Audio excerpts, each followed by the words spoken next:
Hey guys, how's it going? Just wanted to cover my 2021 recap. This is the second year that I've been trading part time after starting January 2020. So yeah, ended the year down around $400, um, which is a lot better than my 2020. We're showing great improvement year over year. Let me just show you. Um, some yeah, so here's the performance by year. Last year we lost around $3,000, a little over actually. That compared to this year is around $400. um, while at the same time in 2021 taking more trades. So yeah, here's 2020. Horrible, just a lot of red, super inconsistent. If I had green months, they were small green, compared to large red months. 2021, it's a little bit better. Not as big of a red month, but still a large red month. We still had one month that pretty much ruined us. Um, but the green months, there are more of them, and they are greener. So yeah, we're not here to talk about 2020 though. We're here to talk about 2021. So let's get this filtered up, and we'll go through some of the trades here. Um, yeah. So winning about 44.5% of the trades. One of them being scratch, but doesn't really matter if it's that low. But losing still more than I'm winning. Um, but I think in these last 3 months, from October to the end of the year, it was a little bit better. Yeah, winning 57% of the time. Actually making almost $700 within the last 3 months of the year, which is crazy. That's when it really started to click for me. I really started focusing on the setups that I was good at. I wasn't over trading. Um, and yeah, it was just really gaining consistency. So it's confidence inspiring to see that I can be consistent and that I'm capable of it. And I always kind of knew I was capable of it, but it just never came out. Um, it always felt like I knew what I was doing, but I just didn't have it in me to do the right thing, if that makes sense. But yeah, whatever. Um, yeah, let's go over some of the top trades. Oops, wrong one. So worst trade is probably RGBP. I looked at a few of these. Um, just missed opportunity. This is perfect breakout over that whole dollar, half dollar, quote unquote, of 25 or 0.025. You know, for trading these really low price stocks. Um, and even though it faked out, it had a lot of opportunity. Um, you can see it open pretty much at 25 and then spiked to almost 34 in that first green day. We could have held this overnight on this first green day with volume, and it would have been a lot better. But instead, for some reason, I was buying middle of the day when it was showing weakness, late day when it was showing weakness, or not even late day. This is still middle of the day. Um, and yeah, it just dumped. Ended up selling for about 400ths of a penny loss, which is large. I think, yeah, it was over $400 loss. And this is in July, I think. Yeah, July. Losing about 10%, just oversized on nothing. Thought this could keep going. This is really the downturn of the market. It really happened in May, April, more like May to June. In the market, like May, June, July, when summer started, it was kind of the downturn of the market when it really started getting slow, I guess. But there were a few opportunities like that. Like July and all those summer months are still hotter than what it is now. But yeah, I guess. Also wanted to cover ILUS. This is just the choppiest ticker ever. Wanted to swing this, thinking it could break over 50 one day. With my risk being pretty much these candle wicks here. I ended up cutting it and on the panic, and it was just didn't work. I thought maybe it can consolidate. After consolidating for like 3 days already, 4 days, thought it could break out 50, maybe sell at 55, 60. But instead, I had to cut it. So, what else we have? AABB somehow. Let's look at. I want to see if I was positive on this ticker for the year. Nope. Lost 144 bucks on it.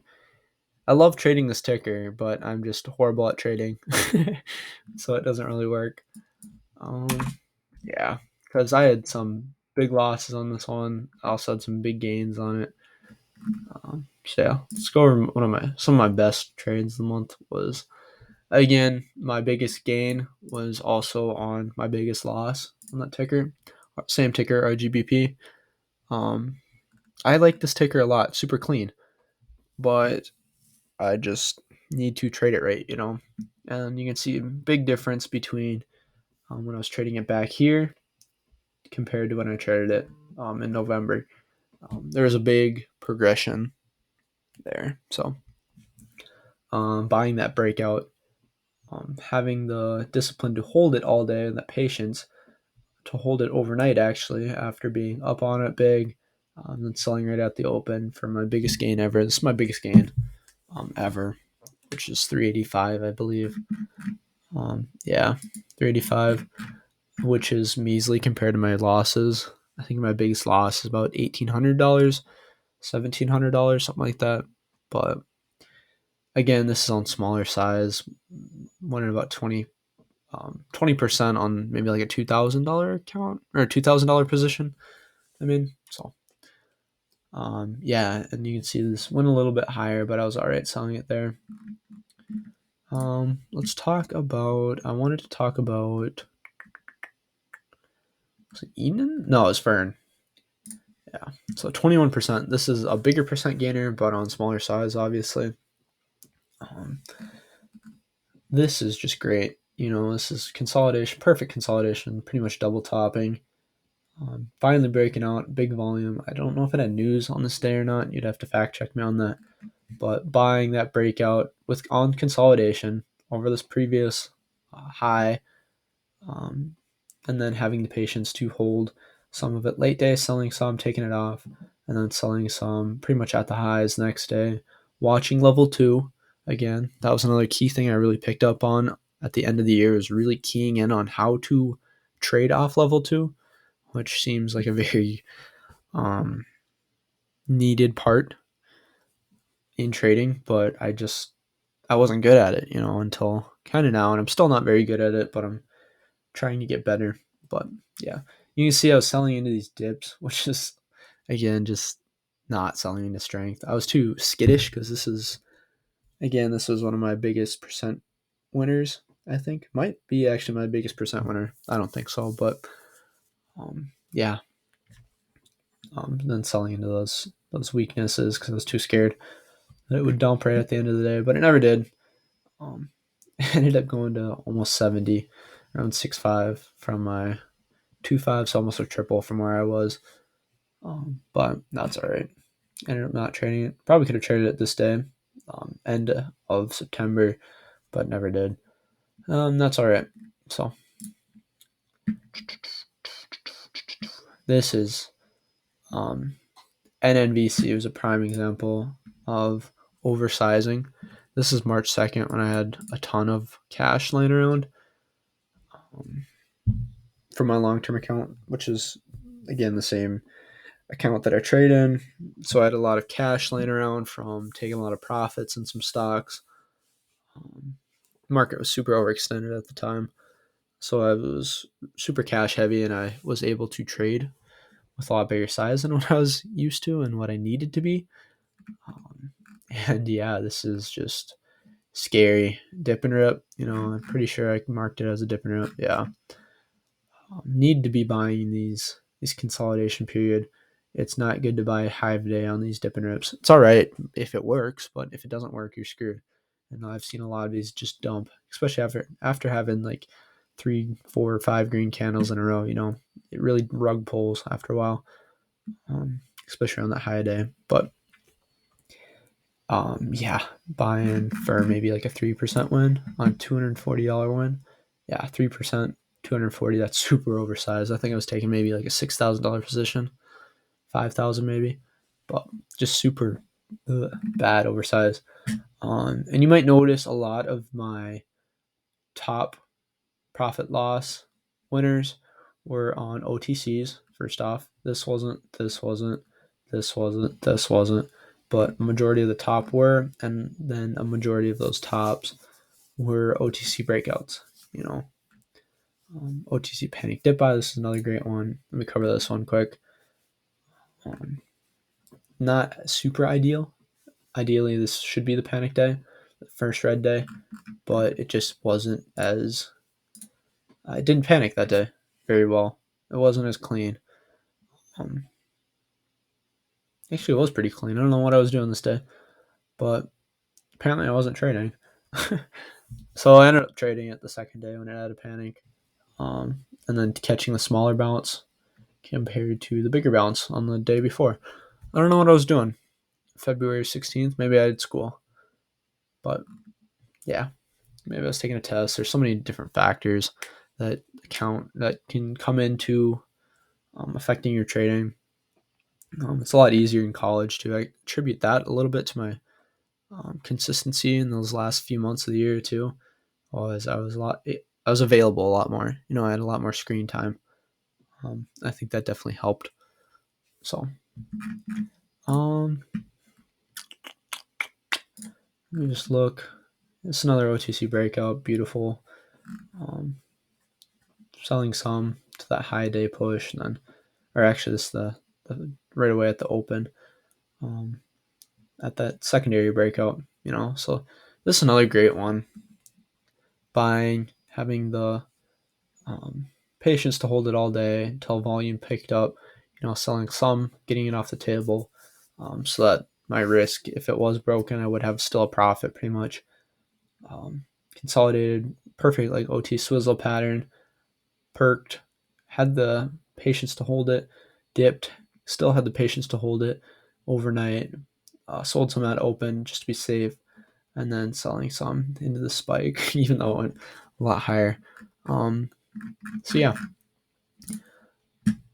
my New Year's resolution, quote unquote, for 2022 is to be profitable. I want to be consistent, and I think, especially if the market heats up, I think I can be profitable. I have it in me now, especially having so much more screen time now. I feel like I've really nailed the discipline aspect in these last few months. Trading only the tickers that show me what I want to see. And I think I can make some good money in 2022, depending on the market. Something I really want to get good at is holding into those spikes. I want to read level 2 a little bit better. And then to be able to hold into those morning spikes if I'm holding stocks overnight, which I just showed you, like DPLS. This is a prime example. I'm selling too early. I want to have the patience to hold it a little bit longer, and really read level 2. And I need to read level 2 a little bit better to get better at that. So yeah, that's pretty much all I wanted to cover. Best of luck to you guys if you are trading in 2022. And yeah, I hope you guys enjoyed this video. Don't forget to leave a like on it if you did, and subscribe if you haven't already. See you guys.